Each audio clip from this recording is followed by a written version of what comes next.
गावामध्ये गेलं पाहिजे. महाराष्ट्रामध्ये आणि देशामध्ये मार्कडवाडी पॅटर्न आणि पहिल्यांदा पॅटर्न कुणाला दिसला?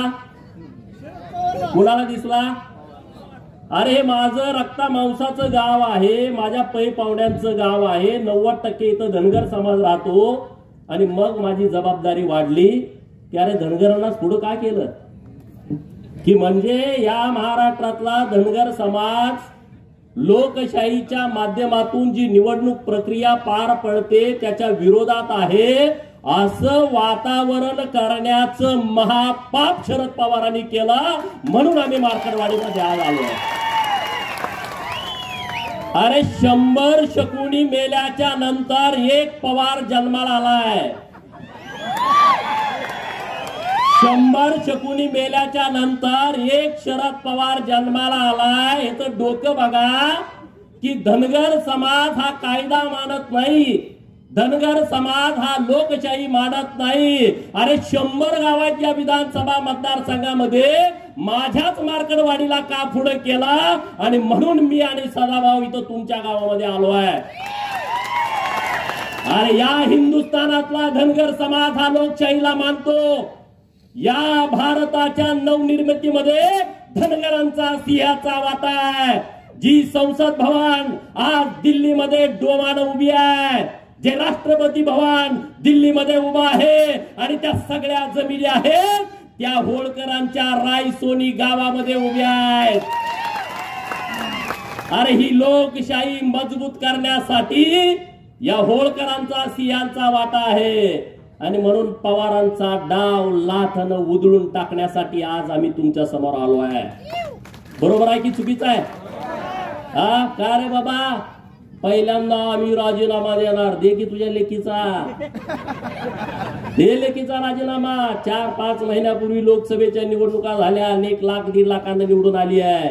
दे तुझ्या त्या कर्जत जामखेडच्या नातबाचा 1100 मतांनी निवडून आलाय. दे त्या जयंत पाटलाचा, परवा आला होता ना जयंत पाटील इथं, तोंडावरती साथी आसरा घेऊन आला होता ना, दिसायला देखना राजबिंडा, तितकाच कपटी, तितकाच नीच, तितकाच जातीवादी. दे ना त्याचा राजीनामा. या तिघांचा राजीनामा द्या आणि ईव्हीएमचं आंदोलन सुरू करा. आणि राहुल गांधींनी त्यांनी स्वतःचा आणि त्याच्या बहिणीचा देऊ दे ना राजीनामा आणि मग या आंदोलनामध्ये येऊ दे ना. बरोबर आहे की चुकीचं आहे? बरोबर आहे का चुकीचं आहे? अरे एका आमच्या आनंदराव देवकाते साहेबांनी राजीनामा दिला, अजूनपर्यंत त्या घराला आमदारकी मिळाली. मिळाली का सांगा? मिळाली? तुम्ही बळीचे बकरी आम्हाला करता. तुम्ही व्हा ना, तुम्हाला बिरोबाला कापतो ना आम्ही माजलेल्यांना. बरोबर ना? आपण बिरोबाला कुणाला कापतो? बोकाड. ती कुठलं बोकाड कापतो? 10-12 बोकड आपल्याला असते, कुणाला कापतो? बकरी आपल्याकडे 100 असते, पण त्यातल्या एकालाच का कापतो? कारण ते माजलेलं असतं. आणि म्हणून या महाराष्ट्रातल्या प्रस्थापितांना आपल्याला बिरोबाला आणि खंडोबाला कापावं लागेल. कापायचं की नाही कापायचं? आज महाराष्ट्रामध्ये आणि देशामध्ये निवडणुका झाल्या, ईव्हीएमच्या नावानं तुम्ही आता गळा काढताय. सदाभाऊनी त्यांच्या भाषेत तुम्हाला सांगितलं, अरे बाबांनो ही ईव्हीएम आलंय कधी? तुम्ही त्याच्यानंतर 2 वेळा केंद्रामध्ये सत्ता भोगली. 2009ला हे शरदचंद्रजी पवार या माढा लोकसभा मतदारसंघातून ईव्हीएम वरती निवडून गेले की नाही गेले सांगा? 5 वर्ष तुमचे प्रतिनिधी होते. तुमच्या गावात किती वेळा आलते? मार्कडवाडीमध्ये किती वेळा आलते? जरा जोरात कळू द्या. म्हणजे संधी साधायचा असला का हा माणूस कुठे येतो बघा. तुमचा प्रतिनिधी होता तेव्हा हा माणूस तुमच्या गावात आला नाही, एकदा पण आला नाही. अरे तुमच्याच गावात काय, या माढा लोकसभा मतदारसंघामध्ये शेकडो गावात हे कधी गेले नाहीत आले. यांना तुमचं काही देणं घेणं नाही आहे. यांचं कसं आहे, आमच्याच कोंबड्यानं बाग दिली पाहिजे आणि मगच उजाडलं पाहिजे. हा जो गेल्या 50 वर्षापासूनचा प्रयोग सुरू आहे, तो प्रयोग आता त्यांचा कोंबडा देवाभाऊनी कापून खाल्लेला आहे. बरोबर? त्यांचा आता कोंबडा ओरडू शकत नाही आणि त्यामुळे त्यांच्या तळपायाची आग मस्तकात गेलेली आहे. आणि म्हणून ठरवलं की आपल्या लोकांशी जाऊन बोललं पाहिजे. समोर जे आंदोलन करतायत त्याही भावांना माझी विनंती आहे, अरे तुम्ही चुकीचा पायंडा पाडायला लागलाय. कुणासाठी तुम्ही आंदोलन करताय? कसलं आंदोलन करताय? अरे जर समाजाचं आंदोलन असतं, आम्ही सरकारचा विचार केला नसता, आम्ही तुमच्या बाजूने ठामपणे उभं राहिला असतो. आज जे मार्कडवाडीतून जे आंदोलन उभा करताय ना, हे सरंजाईशाही, हे मोहिते असतील, हे पवार असतील, यांना वाटतंय की आम्हीच या लोकांना गुलाब बनवून आम्हीच इथले राजे आहोत लोकशाहीतले सुद्धा. अरे डॉक्टर बाबासाहेब आंबेडकर साहेबांनी जेव्हा संविधान आणलं ना, तेव्हा राजे आणि पोतराजे एका लेवलला आणून बसवले, यामध्ये फरक ठेवला नाही. आणि तुम्ही आता लोकशाहीमध्ये गेली अनेक वर्ष या महाराष्ट्राच्या सत्तेमध्ये ठाण मांडून होता, आणि आता तुम्ही बाजूला झाल्यानंतर तुम्हाला वाईट वाटतंय. तुमच्या पोटामध्ये कळा उठते. तुमच्या पोटात किती जरी कळा उठल्या तर देवाभाऊ नावाचा डॉक्टर आलाय, चुन्याची गोळी देऊन तुम्हाला बरं करताय. तुम्ही आता टेन्शन घेऊ नका. ईएम वरती घोटाळा होतोय. अरे माझं 2019ला मी बारामतीमध्ये उभा होतो, माझं डिपॉझिट जप्त झालं, मी भारतीय जनता पार्टीचा उमेदवार होतो. ईव्हीएम मध्ये जर घोटाळा असता तर माझं डिपॉझिट गेलं असतं का? तुम्ही साधा विचार करा. गेलं असतं का सांगा? जरा तरी जवळ आणून चिटकवलं असतं का नसतं? हा, जरा तरी जवळ. अरे 2024च्या लोकसभेमध्ये तुमचे 31 खासदार निवडून आले, तेव्हा ह्यांची स्टेटमेंट काय होती पवारांची? महाराष्ट्र आणि महायुतीचा सुपडा साफ केला. बघा पेपर काढून, बघा युट्यूब वरती बातम्या काढून. महाराष्ट्राची जनता माफ करणार नाही, त्यांनी तुम्हाला हद्दपार केलं. 4 महिन्यापूर्वी यांची स्टेटमेंट. आणि आता तुम्हाला हद्दपार केलं तर ईव्हीएमच्या मागे पवार दडायला लागले. आणि ईव्हीएम बारकी मशीन आहे, त्याच्या मागे पवारासारखा माणूस दडू शकतो का? पण दडायला लागले. सदाभाऊनी तुम्हाला सांगितलं बॅलेटवरच्या येणार निवडणुका काय पाहिजेत. डॉक्टर बाबासाहेब आंबेडकर साहेब 1952ला लोकसभेला उभा होते, त्यांचा 14,000 मतांनी पराभव झाला आणि 74,000 मतं त्यांनी बाद केली होती. 74,000 मतं बाद. हे तगे लोक काय करायचे माहिती का? तुमचं बॅलेटवर आहे, दुसरी टिक मारली, बाद झालं.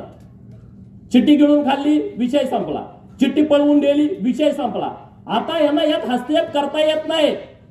आज हे मीडियामध्ये काय सांगतायत की अमेरिकेमध्ये सुद्धा ईएम वापरलं जात नाही.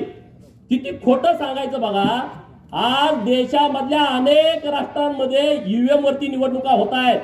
त्यामध्ये अमेरिकेमधले काही राज्य आहेत, त्यामध्ये ऑस्ट्रेलिया आहे, त्यामध्ये बेल्जियम आहे, Bulgaria, Switzerland, Canada, Mexico, Argentina, Brazil, Chile, Peru, Venezuela, Namibia, Nepal, Bhutan, Armenia, शेजारचा आपल्या बांगलादेश. आणि याच्यापेक्षा काय, जो राहुल गांधी तुमच्या गावामध्ये येणार आहे त्याच्या आजोळात इटलीमध्ये सुद्धा ईएम वरती निवडणुका होत आहेत. राहुल बाबाला माझा सवाल आहे, पहिला आजोळला जा, मामाच्या गावाला जा. जुक जुक जुक जुक आगे न गाडी, दुराच्या रेस्या हवेत काढी, पळती झाडे पाहूया आणि मामाच्या गावाला जाऊया. आमच्या लहानपणी आम्ही म्हणत होतो तू विमानात न जा. आणि इटलीमध्ये काय ईव्हीएम मधून मतदान होतं याचा अभ्यास कर ना. किती या देशामध्ये खोटं पसरवायचं. आपल्याकडे एक म्हण आहे, खरं घरातून बाहेर पडेपर्यंत, चप्पल घालूपर्यंत खोटं गावभर हिंडून येतं. खरं घरातून बाहेर पडेपर्यंत, चप्पल घालेपर्यंत खोटं गावभर हिंडून येतं. महाराष्ट्रामध्ये आणि देशामध्ये तसं झालंय. नरेंद्र मोदी साहेबांचं खरं चप्पल घालूच तर राहुल बाबाचं खोटं अकर देशभर पसरतंय. इकडं शरद पवार देवाभाऊचं खरं चप्पल घालूच तर, बाहेर पडूच तर शरद पवारचं खोटं अकर महाराष्ट्रभर पसरतोय. असं झालं, तसं झालं, अमुक झालं, तमुक झालं. अरे पारावरती गप्पा मारताना पवार साहेब लय खतरनाक माणूस आहे, पवार साहेब माणूस हुशार आहे. अरे आतापर्यंत शरद पवार हा विश्वासघातकी माणूस आहे हे सगळ्या लोकांना माहित होतं. कुणाकुणाला माहित नव्हतं? हात वर करा. सगळ्याला माहित. कुणाकुणाला माहित होतं त्यांनी हात वर करा की शरद पवारांचं संपूर्ण राजकारण हे विश्वासघातावरती अवलंबून आहे. याबद्दल महाराष्ट्रातल्या कुठल्याच माणसाच्या मनामध्ये शंका नव्हती. का होती कुणाच्या मनामध्ये शंका? पण शरद पवार हुशार आहे असं सगळी माणसं म्हणत होती. शरद पवाराला अक्कल जास्त आहे, ती कधी काय करत सांगता येत नाही. हे म्हणणं तुमचं खरं होतं का नाही सांगा. पण मार्कडवाडीच्या पॅटर्न मध्ये पवारांनी लक्ष घातल्यानंतर पवार विश्वासघातकी आहेत हे सगळ्याला मान्य होतं. पण पवारांची अक्कल सुद्धा संपलेली आहे हे आता मार्कडवाडीच्या आंदोलनामधलं माहीत झालेलं आहे लोकांना. बरोबर ना? अरे बाबा काय आंदोलन तुम्ही करताय, काय प्रक्रिया आहे तुम्ही समजून घ्या. या महाविकास आघाडीच्या नेत्यांना मी आणि सदाभाऊंनी आवाहन केला होता मुंबईमध्ये महात्मा गांधींच्या पुतळ्यांच्या समोर बसून हे आवाहन केलं होतं की 2017 साली निवडणूक आयोगानं आवाहन केलंय, जर यामध्ये काही घोटाळा असेल तर तुम्ही समोर या आणि आम्हाला दाखवून द्या. 2017 पासून 2024 पर्यंत एकही माणूस तिथं ईव्हीएम मशीन हॅक होतंय याचा पुरावा घेऊन गेला नाही. आणि आम्ही सुद्धा आवाहन केलं होतं, तुम्ही कशाला असं खोटं सांगताय लोकांना. जर ईव्हीएम हॅक होत असेल, ईव्हीएम मध्ये सेटिंग झाला असेल तर तुम्ही सगळे समोर या आणि आम्हाला दाखवून द्या की ईव्हीएम मध्ये अशा अशा पद्धतीने घोटाळा होतोय. एकही माणूस पुढे यायला तयार नाही. बक्षीस पण आम्ही जाहीर केलं. जयंत पाटील इथं आले होते परवा, त्याचा चेहरा बघितला, लय डिम पडलं होतं. अरे 22 तारखेला संध्याकाळी हा माणूस मुख्यमंत्री होणार म्हणून नव्या नवरी सारखा नटला होता, इकडं तिकडं फिरत होता की मुख्यमंत्री होणार, आणि सकाळी 11 वाजता गारज झाला, एकदम गडी डिम पडलाय. एकदम असा राजमिंडा गडी पण असा डिम पडलाय. आणि तो काय म्हणतोय, कार्यकर्त्याची मिटिंग घेऊन आपला विजय हा 61,000 मतांनी झालाय. निवडून किती मतांनी आलाय? 11,000. भाजपवाल्यांनी 50,000 मतं यात अगोदरच सेट केले. काय म्हणतोय, भाजपनं 50,000 मतं अगोदरच सेट केलेत. म्हणून मी आणि सदाभाऊनं घोषणा केली, जर जयंतराव पाटील बाहेरच्या देशामध्ये शिकलेले आहेत, इंजिनियर आहेत, त्यांनी जर हे सिद्ध केलं तर मी 50 रुपयाचं बक्षीस देईन आणि सदाभाऊ 51 रुपयाचं बक्षीस देईन. असं 101 रुपयाचं बक्षीस आम्ही जाहीर केलंय. लायकीप्रमाणे बक्षीस द्यावं लागतं म्हणून 101 रुपये. दुसरा कोणी हॅकर असेल तर त्याला 11 लाख रुपयाचं आमचं वेगळं बक्षीस आहे. त्यानं जर त्याच्या बुद्धिमत्तेने हॅक केला तर काय प्रकार आहे. किती खोटं बोलायचं, लोकांना किती खोटं सांगायचं. जयंत पाटलांना ही प्रक्रिया माहित नाही ईव्हीएमची, शरद पवारांना ही प्रक्रिया माहित नाही. मी आवाहन करतो मार्कंडवाडीतून शरद पवारांनी राष्ट्रवादी काँग्रेसच्या खासदारांचं, राष्ट्रवादी काँग्रेसच्या आमदारांचं एक प्रशिक्षण घ्यावं आणि या देशामध्ये निवडणुका कशा होतात त्याचं प्रशिक्षण पहिल्यांदा त्यांना द्यावं आणि मग महाराष्ट्राच्या समोर यावं. अरे आंदोलन करायला हरकत नाही, पण मार्कंडवाडीमध्ये मतदान घेण्यास प्रशासनाचा विरोध बघा. एका बाजूला हे लोकसभेला काय म्हटले की भाजप संविधानाच्या विरोधात आहे, भाजप संविधान बदलू पाहत आहे, आणि आता विधानसभेची निवडणूक झाल्यानंतर तुम्ही मार्कंडवाडीमध्ये बॅलेट वरती मतदान घेण्याचा आग्रह करताय. म्हणजे तुम्ही कायदा मानत नाही, म्हणजे तुम्ही संविधानाला मानत नाही. शरद पवारांचा हम करे सो कायदा सुरू आहे, ते देशामध्ये संविधानाला मानत नाहीत.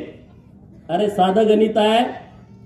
लोकप्रतिनिधी अधिनियम आहे 1951, कलम 19A, कलम 20 आणि कलम 20A काय म्हणताय की या देशामध्ये निवडणूक घेण्याचा अधिकार फक्त इलेक्शन कमिशन ऑफ इंडियाला आहे किंवा त्यांच्या लोकांना आहे. याच्या व्यतिरिक्त दुसरा माणूस निवडणूक घेऊ शकत नाही. म्हणजे दुसऱ्या त्यांच्या मशिनरीला, म्हणजे कोणाला, कलेक्टरना लोकसभेची निवडणूक, प्रांतांना विधानसभेची निवडणूक, बीडीओ आणि तहसीलदारांना पंचायत समिती आणि जिल्हा परिषदची निवडणूक घेण्याचा अधिकार आहे. दुसऱ्या कुठल्याही माणसाला ही निवडणूक घेता येत नाही. एवढं साधं जर शरद पवारांना कळत नसेल तर एवढा इतके वर्ष महाराष्ट्र यांच्या ताब्यात होता, मग ह्यांनी राख रांगोळी महाराष्ट्राची केली का नाही केली सांगा तुम्ही. एवढं जर यांना कळत नसेल हे समजून सांगा गावातल्या लोकांना. निवडणुकीच्या अगोदर FLC केली जाते, फर्स्ट लेवल चेकिंग. FLC म्हणजे काय आहे, त्या ज्या सगळ्या ईव्हीएमच्या मसनी आहेत ना, त्या मसनी सोलापुरात, त्या मसनी सांगलीत, त्या मसनी साताऱ्यात, त्या पुण्यात जिल्ह्याच्या ठिकाणी असतात गोडाऊन मध्ये. तिथं प्रत्येक पक्षाचा प्रतिनिधीला बोलवलं जातं. भाजपा, राष्ट्रवादी, शिवसेना, उद्धव सेना, शरद पवारची राष्ट्रवादी, काँग्रेस, छोटे पक्ष, बसपा असेल, माकप असेल, सेकाप असेल, रासप असेल, रिपाई असेल, रयत संघटना असेल, या सगळ्या पक्षाच्या प्रतिनिधीला बोलावलं जातं आणि तिथं फर्स्ट लेवल चेकिंग केलं जातं. म्हणजे काय केलं जातं, तुमच्या विधानसभा मतदारसंघामध्ये जेवढ्या मसनी आहेत, जेवढे बूथ आहेत, त्या मसनीपैकी 1% मशीनवरती 1200 मतदान पोलिंग करून घेतली जातात. किती? 1200 मतदान तुमच्या समोर. आणि मग ते चेक केलं जातं हे 1200 मतदान पडले का. परत 2% मसनी त्यातल्या घेतल्या जातात, त्यामध्ये 1000 मतदान चेक केलं जातं, 1000 वेळा मतदान द्यायचं आणि ते चेक करायचं, त्यालाच दिलंय का? आणि मग तिसऱ्या वेळा परत 2%, त्यामध्ये 500 मतदान द्यायचं. हे 2%, 2% 1%, 5% झालं. आणि राहिलेल्या सगळ्या मसनीवरती एका मशीनमध्ये 16 उमेदवार असतात, त्या प्रत्येक मसनीवरती 6 प्रत्येक उमेदवाराला मतदान द्यायचं आणि ते चेक करायचं. हे चेक त्यांच्या समोर करायचं, त्यांनी सह्या करायच्या सगळ्या प्रतिनिधीने. आणि मग जेव्हा ही मशीन आपल्या गावात येते ना बूथवरती, तिथं आल्यानंतर आपल्या सगळे आपण मतदान प्रतिनिधी असतो, त्यांच्या समोर प्रत्येक मशीनवरती 50 मतदान करून घ्यायचं. किती येड्यात कुणाला काढताय? अरे आमचा मेंढका सुद्धा हुशार झाला पवाराच्या पार्टीच्या लोकांनो. मेंढक्याला सुद्धा अक्कल आली, अरे उद्या आमचा मेंढका जर आमदार झाला तर तुमच्यापेक्षा चांगलं काम करू शकतो. पण तुम्ही लोकांची दिशाभूल करताय, लोकांना फसवताय, लोकांना खोटं सांगताय. पवारांना माझं आव्हान आहे, मार्कडवाडी पॅटर्नला पवारांना का जवळचा वाटतोय? मी मीडियामध्ये पण सांगितलं, पवारांना अट्रॅक्शन मार्कडवाडीचं का आलं, राहुल गांधींना अट्रॅक्शन मार्कडवाडीचं काय येत आहे? तर त्याचं कारण मित्रांनो वेगळं आहे. नानाभाऊ आपले यायला लागले पाणी करायला, त्याचं काय वेगळं गणित आहे की या देशातली जनता नरेंद्र मोदी साहेबांना परत 2029ला पंतप्रधान करणार आहे. तुमचं काय मत आहे? तुमचं काय मत आहे? हे लोकमत आहे, बरोबर की नाही? बरोबर. नरेंद्र मोदी साहेब परत 2029ला पंतप्रधान होणार आहेत. आता देवाभाऊ 5 वर्षासाठी महाराष्ट्रात मुख्यमंत्री झाले. किती जरी तुम्हाला वाईट वाटलं तर आता त्याला नाइलाज आहे. पवारांच्या पार्टीचं जातीवाद्यांचं म्हणणं काय होतं महाराष्ट्रातल्या माहित आहे का? महाराष्ट्रात महायुतीचं सरकार यायला नाही पाहिजे. बघा, पहिली यांची इच्छा मोहितेंची काय, महाराष्ट्रात महायुतीचं सरकार नाही आलं पाहिजे. महाराष्ट्रात जर महायुतीचं सरकार आलं तर भाजपचा मुख्यमंत्री झाला नाही पाहिजे, दुसरी इच्छा. तिसरी इच्छा काय, जर भाजपचा मुख्यमंत्री झाला तर देवाभाव झाला नाही पाहिजे. अरे आमचा मसोबा, बिरोबा, खंडोबा, धुळोबा, मकोबाई, नीनाबाई ही सगळे आमचे देव जागे आहेत रे.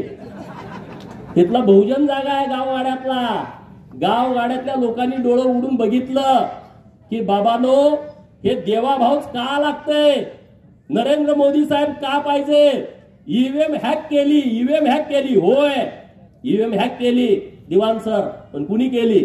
लाडक्या बहिणीने हॅक केली. 1500 रुपये माझ्या बहिणीला दिले. सुप्रिया सुळे काय म्हणाल्या, 1500 रुपये काय होतंय? बातमी बघितली होती ना टीव्हीवरती. 1500 रुपये काय होतंय? मी सांगितलं, चॅनेलवाल्यांनी मला विचारलं, ताई असं बोलतात की 1500 रुपये मध्ये काय होतंय? मी त्या चॅनेलवाल्यांना सांगितलं, हे 1500 रुपये मुंबईमध्ये ताज हॉटेलला बसून 1500 रुपयाची कॉफी पिणाऱ्यासाठी नाहीत. हे 1500 रुपये ट्रायडंट हॉटेलला 1000 रुपयाचा चहा पिणाऱ्यासाठी नाहीत. 2-3 लाखाचा गॉगल घालणाऱ्यांच्यासाठी हे अजिबात नाही आहे. ज्यांच्याकडे 1.5-2-3 लाखाची पर्स आहे अजिबात नाही. ज्यांच्या पायामध्ये 1.5 लाखाचा, 50,000चा, 1 लाखाचा उंची सॅन्डल आहे त्यांच्यासाठी नाही. लिपस्टिक वाल्यांच्यासाठी नाही. हे कुणासाठी आहे? मार्कडवाडीमध्ये जी माझी बहीण रानामध्ये काम करते आणि तिच्या अंगामध्ये ताप आला, कणकणी आली, थंडी आली आणि तिच्याकडे 50 रुपये इंजेक्शनासाठी नाही, त्या माझ्या बहिणीसाठी ही योजना आहे.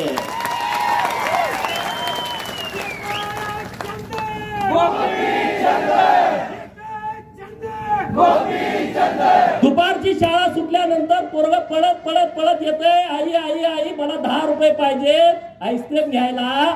आणि जेव्हा आई घरामध्ये जाते, डब्यामध्ये बघते, गाडग्यामध्ये बघते, चुलीजवळ बघते, तिच्याकडे 10 रुपये नाहीत आणि म्हणून तिच्या डोळ्यात पाणी येतंय की मी माझ्या लाडक्या पोराच्या हातामध्ये खाऊसाठी 10 रुपये देऊ शकत नाही. त्या लाडक्या बहिणीसाठी ही आमची योजना आहे. आणि म्हणून महाराष्ट्रातल्या लाडक्या बहिणीनं ही ईव्हीएम मशीन हॅक केली. या महाराष्ट्रातल्या ओबीसीनं 346 जाती असणाऱ्या ओबीसीनं, भटक्या विमुक्तानं, या महाराष्ट्रातल्या लोकांनी ईव्हीएम मशीन हॅक केली. सगळी मतं ही महायुतीच्या बाजूने दिली. या महाराष्ट्रातला गरीब मराठा ताकदीनं देवभाऊंच्या पाठीमागे उभा राहिला, त्यानं ही मशीन हॅक केली. मित्रांनो, गावातल्या कोतवालाला जाऊन भेटा, 7,500 पगार वाढवला. परत 10% वाढवला. कोतवालाचं गावात संबंध किती असते तुम्हाला माहित आहे? कोतवालाच्या पुढे कोण जाते का? नाहीतर उतारा उलटा पालटा करून टाकते. या महाराष्ट्रातल्या कोतवालांचा 7,500 पगार वाढवला. त्या कोतवालांनी आमच्या बाजूने मतदान केलं, त्यांनी ईव्हीएम मशीन हॅक केली. गावातल्या पोलीस पाटील इथं कोण आहे का? पोलीस पाटील 8,500 मानधन वाढवलं या महाराष्ट्रातल्या पोलीस पाटलांचं. मग police Patil EVM machine hack करायचं सोडल का सांगा? 5 वर्ष आंदोलन करत आम्हाला हे द्या आम्हाला द्या, कुणी काय दिलं नाही. देवा भाऊने 8,500 वाढवून टाकले. पोलीस पाटलाला पै पाहुणे नातेवाईक असते की नाही? पाटील गावात रुबाबदार असते, दिलं नसतंय काम पाटलाचं. पाटलाच्या नातेवाईकांनी मशीन हॅक करून टाकली. सगळे माहितीच्या बाजूने मतदान करून टाकलं की नाही टाकलं सांगा? होमगार्ड पोरं आंदोलन करतेत, 180 दिवस आम्हाला काम द्या आणि आमच्या मानधनात दुप्पट वाढ करा. कधीच कुणी केली नाही. देवाभाऊने केली, दुप्पट वाढ करून टाकली. पोलीस ड्रेसमध्ये असणारा माझा होमगार्ड भाऊ खुश झाला, त्यानं ईव्हीएम मशीन हॅक केली. 1 रुपयामध्ये विमा. त्या द्राक्ष बागायतदार शेतकऱ्याला विचारा, त्या डाळिंब बागायतदार शेतकऱ्याला विचारा, त्या ऊसवाल्याला विचारा, त्या कापूसवाल्याला विचारा. 1 रुपयामध्ये विमा. अरे शेतकरी खुश झाला. 0 लाईट बिल, शेतकरी खुश झाला. मी विचारलं शेतकऱ्यांना प्रचाराला गेल्यावर, किती वीज बिल होतं तुमचं? म्हणला 5 लाख. घेतल्यापासून भरलंच नाही. 3 लाख, 2 लाख. मग तो काय पवारच्या बाजून मतदान करेल का? सांगा ना. ज्याचं लाईट बिल 3 लाख, 4 लाख, 5 लाख माफ झालं, तो पवारांच्या बाजूने मतदान करेल का? नाही करणार. त्यानं ईव्हीएम मशीन हॅक केली. ही बोंबलत सुटले ईव्हीएम मशीनच्या नावाने. ज्या लोकांनी मशीन हॅक केली मित्रांनो, या राज्यामध्ये पहिल्यांदा मेंढपाळाला चराई भत्ता द्यायचा निर्णय सरकारने घेतलाय. जातोय ना मेंढराकडं, फॉरेस्टवाला म्हणतोय तुला येऊ देत नाही. म्हणलं राहू दे, येऊ देत नाही तर पैसे दे रान घ्यायला. आणि सरकारनं निर्णय केला, एका मेंढपाळाला एका महिन्याला 6,000 रुपये, 4 महिन्याचे 24,000 रुपये. त्या मेंढक्यानं ईव्हीएम मशीन हॅक केली. महाराजा यशवंतराव होळकर महामेश योजना आली आहे, त्या मेंढक्याला त्याचा लाभ होतोय. त्यानं तुमची ईव्हीएम मशीन हॅक केली आहे. या महाराष्ट्रातल्या गरीबाची पोरं प्रत्येक जिल्ह्याला 100 मुलं मराठा समाजाची, 100 मुली मराठा समाजाच्या हॉस्टेलला राहत आहेत. 100 मुलं ओबीसीची, 100 मुलं ओबीसीच्या मुली. त्या हॉस्टेल चालू केली. त्यांच्या आई वडिलांनी ईव्हीएम मशीन हॅक केली आहे. ही ईव्हीएम मशीन त्यांनी हॅक केलेली आहे. या महाराष्ट्रातल्या सगळ्या मुलींचं उच्च शिक्षण सरकारनं मोफत केलं. मेडिकलचं, इंजिनिअरिंगचं, B.Pharm, D.Pharm. त्या मुलीच्या आई वडिलांनी, आजोबांनी, पंजोबांनी ही ईव्हीएम मशीन हॅक केली की नाही सांगा? या देशातल्या महाराष्ट्रातली 73 मंदिरं आपल्या सरकारच्या माध्यमातून 60 वर्षाच्या वरचे जे आपले आई वडील आहेत त्यांच्यासाठी मोफत दर्शन सुरू केलं आहे. केदारनाथला जावा, अमरनाथला जावा, तुम्ही कुठे जा, काशीला जावा. हे सगळं त्या भाविकांनी मशीन हॅक केली आहे. 50% सूट घेऊन ज्या भगिनीनं एसटीचा प्रवास केलाय, कुणी कुणी केलाय प्रवास 50% सूट मध्ये, काय माझ्या सगळ्या बहिणी आहेत, या बहिणींनी ती मशीन हॅक केलेली आहे. महाज्योतीच्या माध्यमातून या महाराष्ट्रातल्या ओबीसीची हजारो पोरं तहसीलदार झाली, प्रांत झाली, PSI झाली, DYSP झाली, कलेक्टर झाली, SP झाली. त्या बहुजनांच्या पोरानं, ओबीसीच्या पोराच्या आई वडिलांनी मशीन हॅक केलेली आहे. 22 पोरं महाज्योतीच्या माध्यमातून वैमानिक झाली. अरे पवाराला कधी कळलं होतं का? कुंभाराचं, सोनाराचं, सुताराचं, लोहाराचं पोरग वैमानिक झालं आणि त्याचा सगळा खर्च माझ्या सरकारनं महाज्योतीच्या माध्यमातून भरलाय. त्याच्या पै पाहुण्याने ही मशीन हॅक केली आहे. एक सांगू का, अनेक सांगू, किती गोष्टी तुम्हाला सांगू. या सगळ्या मशीनी हॅक झालेत का नाही, हे केंद्राच्या आणि राज्याच्या योजनेतून हॅक झालेल्या आहेत. आणि त्यामुळे तुम्ही नुसत्या बोंबा मारू नका. तुम्ही किती जरी बोंबा मारल्या तर त्याचा उपयोग होणार नाही. अरे मार्करवाडीचं आंदोलन झालं, आतापर्यंत शरद पवारांनी कारखाना हायजॅक केला हे मला माहित होतं. आतापर्यंत शरद पवारांनी रयत शिक्षण संस्था हायजॅक केली हे मला माहित होतं. सूतगिरण्या हायजॅक केल्या हे मला माहित होतं. यशवंत चव्हाण प्रतिष्ठान ते हायजॅक केलं माहित होतं. पण हा लबाड लांडगा मार्करवाडीचं आंदोलन पण हायजॅक करतोय, याचं मला विशेष वाटलं. अरे तुमचं आंदोलन पण त्यानं पळवून नेलं. पवारांच्या नावावरती आंदोलन पडलाय. आणि म्हणून मार्करवाडीतल्या सगळ्या लोकांना माझं आव्हान आहे, उद्या तुम्ही बसा.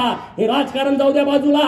हे विधानसभेचा विषय नाही आहे, हे माळशिरस तालुक्याचा विषय नाही. अरे महाराष्ट्राला चुकीच्या पद्धतीनं दिशा देण्याचा प्रयत्न, भारताला चुकीच्या पद्धतीनं दिशा देण्याचा प्रयत्न या मार्कडवाडीच्या आडून केला जातोय तो इथल्या लोकांनी खपवून घेतला नाही पाहिजे। हे चुकीच्या लोकांना तुम्ही खतपाणी घालताय, ज्यांची माती झाली आहे, ज्यांचं स्मशान वाटा झालाय, त्या लोक हे चुकीच्या पद्धतीने आंदोलन हाताळत आहेत। आणि मुंबईमध्ये बघितलं हे कसं आहे बघा प्रकरण, मार्कडवाडीमध्ये प्रशासन गैरवापर करताय म्हणून आम्ही आमदारकीची शपथ घेत नाही। पहिल्या दिवशी तुम्ही बघितलं का? पहिल्या दिवशी काय केलं? आमदारकीची आम्ही शपथ घेत नाही। मग आता दुसऱ्या दिवशी यांनी काय घ्यायची सांगा? बरोबर ना? तुम्हाला पसंत नाही, तुम्ही ईव्हीएमच्या विरोधामध्ये आहे, तर तुम्ही पहिला राजीनामा दिला पाहिजे ना। तुम्ही पहिला राजीनामा देऊन टाका ना सगळेजण सरसकट। तुमच्या कुणाच्या तरी सांगण्यानं बॅलेटवरती निवडणुका होतात। अरे काय धर्मशाळा आहे का? कुणी पण सांगावं आणि कुणी काय करायचं? हे कायद्याचं राज्य आहे, हा कायद्याचा देश आहे। जे संसदेमध्ये चालतंय, जे महाराष्ट्राच्या विधानसभेमध्ये कायदे होतात त्या पद्धतीने हा देश चालतो। पवारांनी सांगण्यावरून आणि त्यांच्या बगल बच्च्यांच्या सांगण्यावरून हा देश चालत नाही, राहुल गांधीच्या सांगण्यावरून हा देश चालत नाही। ज्यांना ही प्रक्रिया मान्य नसेल त्यांनी राजीनामे द्या आणि मग तुम्ही आंदोलन सुरू करा। नुसतं करंगळी कापून शहीद झाल्याचा आव आणू नका। ज्यांना कोणाला द्यायचं आहे ना, आज दिल्लीमध्ये तिथं सुप्रिया सुळेनी ओम बिर्ला साहेबांना जाऊन भेटावं अध्यक्षांना आणि तिथं तात्काळ राजीनामा द्यावा। ईव्हीएम वरती माझा विश्वास नाही आणि म्हणून मी राजीनामा देत आहे आणि मी माझ्या बाबाच्या सोबत आंदोलनात उडी घेत आहे। राहुल गांधी आणि प्रियांका गांधींनी ओम बिर्ला साहेबांना भेटावं आणि डायरेक्ट राजीनामा द्या ना। मीडियाच्या समोर काय राजीनामा देत आहे? आणि रोहित पवार, जयंत पाटील यांनी उद्याच्या उद्या, कालच राहुल नार्वेकर साहेबांचे अध्यक्ष म्हणून निवड झालेले आहे, त्यांच्याकडे पहिल्यांदा जाऊन राजीनामा द्यावा। जर उद्या यांनी राजीनामा दिला नाही तर परत ईव्हीएमच्या विरोधात थोबाड उचकायचं नाही। बरोबर ना? बरोबर का चूक आहे? तुम्हाला करायचंय तर खरंच करून टाका ना। नाटक कशाला करताय? नाटक करू नका। तुम्हाला जे काम करायचंय ते तुम्ही एकदम बिनधास्त करा। मला एका मित्राचा सकाळी मेसेज आला आणि त्यानं असं त्यामध्ये लिहिलं होतं, मला महाराष्ट्रात मविआचे सरकार येईल अशी पवारांना होती आशा। महाराष्ट्रामध्ये मविआचं सरकार येईल अशी पवारांना होती आशा, परंतु मार्कडवाडीकरांनी त्यांच्या तोंडात घातल्या माश्या। महाराष्ट्रात मविआचं सरकार येईल अशी पवारांना होती आशा, परंतु मार्कडवाडीकरांनी त्यांच्या तोंडात घातल्या माश्या। पवारांच्या राजकीय जीवनाचा केला तमाशा, म्हणून पवार वाजवत आहेत ईव्हीएमचा ताशा। बरोबर ना? अरे अहमदनगरचं नाव बदललं, पुण्यश्लोक अहिल्यानगर केलं, मार्कडवाडीच्या लोकांना काही आनंद झाला असेल का? नसेल झाला की नाही झाला? अरे मग त्यांनी मतं दिली असतील ना। मोहितेच्या विरोधामध्ये लढायचा डीएनए इतक्या लोकांचा आहे। सीताराम अण्णा वाघमोडेंच्या पासून एसबी अण्णांच्या पर्यंत आहे की नाही? आहे की नाही? मग ते काय लगेच बदलते? वैर एवढे काय गुलाम झालो का आम्ही? हा, आमच्यात पण काय रग आहे की नाही? हा, रामभाऊच्या डोक्यात तोच विषय आहे, दुसरा विषयच नाही। हा, रामभाऊ प्रचाराची सभा असल्यासारखं ठोकूनच काढतो मोहितेला। हा, अरे रामभाऊ सारखा पोरगा, माझ्यासारखा पोरगा, हे भाजपमुळे आमदार झालो आम्ही। आम्हाला केलं असतं का सांगा? हा, आम्हाला आमदार केलं असतं? अरे आमची शिफारस करायला माणूस नाही, जी कोण जाय ते उलटच सांगते, जी कोणी जाय ते उलटच सांगते। मला सदाभाऊ मी, आम्ही दोघच आहे। सदाभाऊला म्हणते गोपीचंदला कशाला नादाला लागतोय, मला म्हणत नाही, त्याला माहित आहे। अरे बाबांनो, रामभाऊने एक विषय मांडला की रणजितसिंह मोहितेने राजीनामा द्यायला पाहिजे। खरंच त्यांना जर लाज वाटत असेल ना,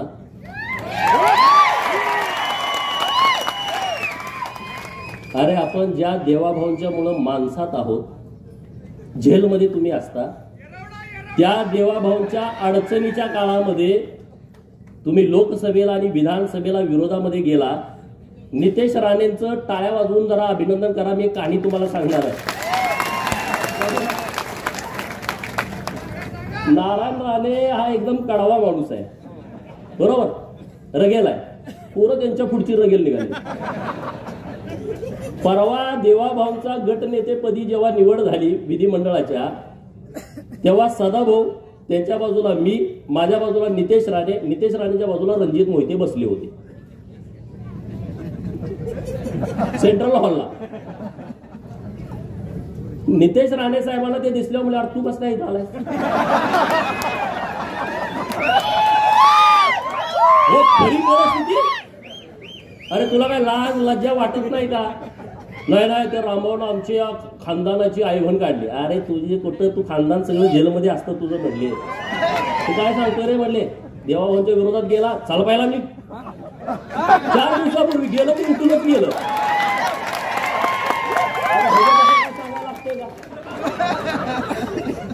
सेंट्रल हॉलमध्ये जर कॅमेरा असेल, मला माहित नाही कॅमेरा आहे का नाही तिथं, पण तिथं जे झालं बाकीचे पण आमदार इकडे तिकडे कावऱ्या बावऱ्या बघायला. वाघाच्या पोटी वाघ जन्माला तशी ती आहेत. ठोकून काढ. अरे म्हणले देवाभाव आमच्यासाठी महत्वाचा आहे, कुठलं काय काढून बसलाय घराचं बोललं न्यायचं बोलला. ही सगळी स्वप्नात होती. हे जे प्रस्थापित आहेत ना, प्रस्थापित नावाची जी जात महाराष्ट्रात आहे ना, त्यांच्या छाताडावरती नाचायला पाहिजे तुम्ही आम्ही सगळ्यांनी.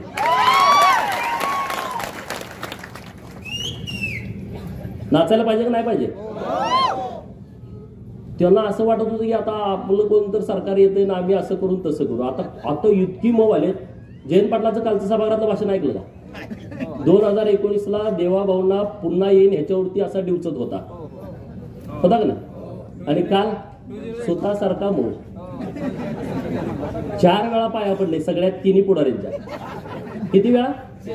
जयंत पाटील वाटतंय ना 4 वेळा लाचार झाले. मोहिते किरकोळ आहे. किरकोळ म्हणजे तुम्हाला माहित आहे किरकोळ झाले. ती पूर्वीसारखी परिस्थिती नाही. त्यामुळे जास्त बोलण्यात काय पॉईंट आहे असं मला वाटत नाही. कारण ह्या लोकांची सवय काय, आमचं पोरगं जरी जन्माला आलं तर ते आमदार झालं पाहिजे. आणि आम्ही किती बी इकडं 20-20 वर्ष काम केलं. त्यांचं काय ह्यांना लॉटरी लागली मग लॉटरी. अरे आमच्या अंगावरती अजून पोलिसांनी मारलेले वळ गेले नाही 2007, 8, 9चे. या जयंत पाटलाला मी जेव्हा अडवलं होतं तेव्हा आमच्यावरती लाठीचार्ज झाला होता. ती पोलिसाकडं प्लॅस्टिकचे काटे ना, पोलिसाकडं लय वाईट आहे. ते मारल्यानंतर 1 तासानं कळते कातड गेले, आधी कळत नाही. पुण्यश्लोक अहिल्या देवीची जयंती होती त्या दिवशी आणि अचानक मी तिथं मंत्र्यांना बंदी घातली होती. टेंबूचं पाणी जोपर्यंत देत नाही तोपर्यंत मंत्र्यांनी यायचं नाही. जयंतरावला जरा कंड होता. अचानक हेलिकॉप्टर उतरवलं. मी तासगावात गेलो होतो, मला कळाला आलाय. लगेच गाडी वळवली. 5-50 पोरावरती अडवून टाकला. अडवला का पोलिसांनी लाठीचार्ज केला. लाठीचार्ज केला आणि परत आम्ही त्या जयंतीच्या कार्यक्रमाला गेलो किडेविसरी तालुका सांगोल्याला. आणि तिथं कोंबडवाडी म्हणून गाव आहे, तिथं गेल्यावर चंचा नाही लागलं. तर कळालं. अरे सगळ्यांना म्हटलं बघा काय काय झालं. पॅन्टावर केल्या तर कातडच नाही, सगळं रागात. अरे आम्ही संघर्ष केलेले लोक आहोत. आम्ही संघर्ष करून इथं आलोय. आम्हाला काही लॉटरी लागलेली नाही. आमच्या घरात पोरग जन्माला आलं तर आमचा नामकरणाचा कार्यक्रम कसा असतो? पोरग पाळण्यात ठेवतेत, आमच्या आई बहिणी गोळा होते. कुणी गोविंद म्हणा, कुणी गोपाळ म्हणा. कुणी गोविंद म्हणा, कुणी गोपाळ म्हणा, कुर्रू करून त्याचं नाव ठेवते. बरोबर? मोहितेच्या घरात असं नाही. कुणी गोविंद म्हणा, कुणी गोपाळ म्हणा. तिथं पाळण्यात ठेवलं कुणी आमदार व्हा, कुणी खासदार व्हा. काय? कुणी आमदार व्हा, कुणी खासदार व्हा, कुठल्याही पार्टीत जावा, बेईमान राहावा, पण आमदार खासदार व्हा. त्यात नाही जमलं तर जिल्हा परिषदचा अध्यक्ष व्हा, जिल्हा परिषदचा सभापती व्हा, झडपीचा मेंबर व्हा, पंचायत समितीचा मेंबर व्हा. नाही झालं तर मग तिथं सरपंच व्हा, पण सुट्टी देऊ नका.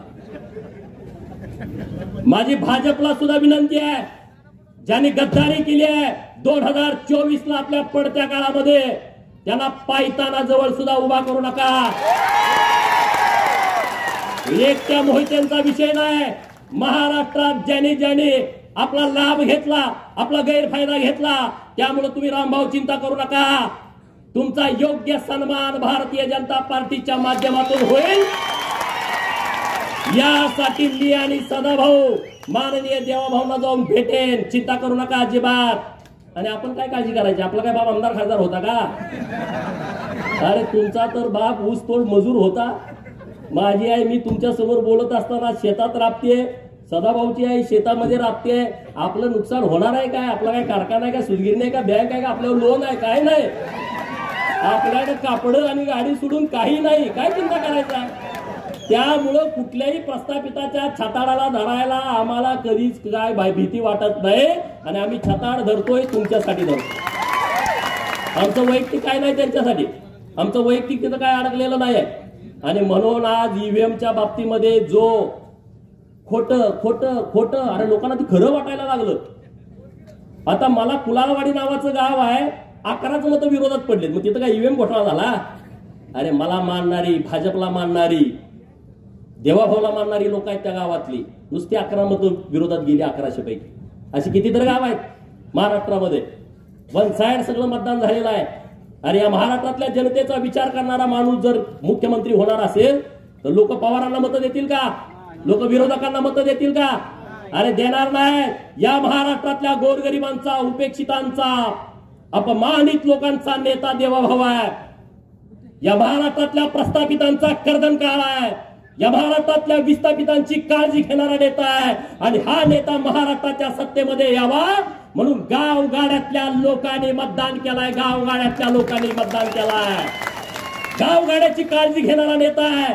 आणि त्याला किती बदनाम करण्याचा तुम्ही प्रयत्न केला, किती आंदोलन केली, किती वेळा त्यांना डॅमेज करण्याचा प्रयत्न केला, किती त्यांना जातीवरनं हिणवलं. आणि तुम्ही पुरोगामी आहे का? अरे पुरोगामीच्या कंबाड्यात लाता लोकांनी घातलेल्या आहेत. यातलं थोतांड चालणार नाही या महाराष्ट्रामध्ये. अरे पुण्यश्लोक अहिल्यादेवीचं नाव दिलं सोलापूरच्या विद्यापीठाला. पवारांच्या मागे होतो आपण 2004 ते 2018, का नाही नाव दिलं? का प्रश्न पडतो का नाही स्वतःच्या मनाला? पडतो की नाही पडत? सोलापूर मधला हा विषय. आघाडीचं सरकार होतं, नाव दिलं नाही. आमची लोक विसरतात का? नाहीत विसरत. आणि म्हणून मार्करवाडीतली गावातली लोक ताकदीनं महायुतीच्या सोबत उभा राहिली, नरेंद्र मोदी साहेबांच्या सोबत उभा राहिली, देवाभाऊंच्या, एकनाथ शिंदे साहेबांच्या सोबत उभा राहिली. आणि पुढे सुद्धा तुम्ही ताकदीनं उभं राहा. या गावाचा सर्वांगीण विकास करण्याची सर्वस्वी जबाबदारी भारतीय जनता पार्टीची आहे. रामभाऊडीत जे काम केलंय आणि राहिलेलं काम करण्यासाठी आम्ही पूर्ण ताकद गावाच्या पाठीमागे उभा करू. पवारांनी काय सांगितलं म्हणे, गावागावाचा ठराव घ्या. कोण घेणार? अख्खं गावच इथं आहे आमच्या बाजूला, बरोबर की नाही? उद्या ठराव घ्या. शरद पवारांनी घ्या, त्यामध्ये बारामतीचे बिन चिपळ्याचे नारद मुनी शरद पवारांनी आमच्या गावामध्ये येऊन भांडणं लावण्याचा प्रयत्न केला, त्याचा आम्ही निषेध करतो. आणि हे गाव ईव्हीएम मध्ये जे मतदान केलेलं आहे ते महायुतीला आम्ही मतदान केलेलं आहे असा उद्या ठराव घ्या. सगळ्याच्या सह्या घ्या आणि त्या बारामतीला पाठवून द्या, मीडियाला सगळ्या पाठवून द्या. द्याल का? जमल का तुम्हाला? हे भिवू नका कुणाला, मी आहे ना तुमच्या बरोबर. एक छंद, एक छंद. अरे मला किती वेळा मध्ये हाणतो, तोडतो, मारतो. काय तोडलंय का? ते प्रस्थापित नावाची जात सगळ्यात जास्त भित्री असते, सगळ्यात भित्री. ती वापर कुणाचा करते? प्रशासनाचा. त्यांना पीआय नसला कधी लाट लाट लाट हालतोय, त्यांना डीवायएसपी त्यांच्या बाजूचा नसला झोपत नाही, तहसीलदार विरोधातला आला दचकून उठतोय निम्या रात्री. हे प्रशासनावरती चालतंय. हे घाबरट लोक असतात. सदाभाऊ मी काय उगाच पुढे आलोय काय? अरे आम्ही कुणाला पण अंगावर घ्यायची आमची तयारी आहे. कुणाला पण सांगा. सभागृहामध्ये काय काय वेळा 10 आमदार म्हणले बघतो. अरे बघतो काय? यात म्हणलं मी एकटाच आहे. पळते मागा, पळते, येत नसते. अरे तुम्ही त्या पद्धतीनं राहावा. मार्करवाडी आणि माळशिरस तालुक्यातल्या आणि महाराष्ट्रातल्या लोकांना माझी विनंती आहे, जो पवारांनी हे आंदोलन हातामध्ये घेतलाय ते आंदोलन आपल्याला मुळापासून खऱ्या रूपानं मोडीत काढायचं आहे. त्यामुळे गावागावामध्ये ठराव घ्या आणि सगळ्या मीडियामध्ये द्या. एवढंच या निमित्तानं बोलतो. मार्करवाडीतल्या सगळ्या लोकांना मनापासून धन्यवाद देतो आणि थांबतो. जय हिंद, जय महाराष्ट्र.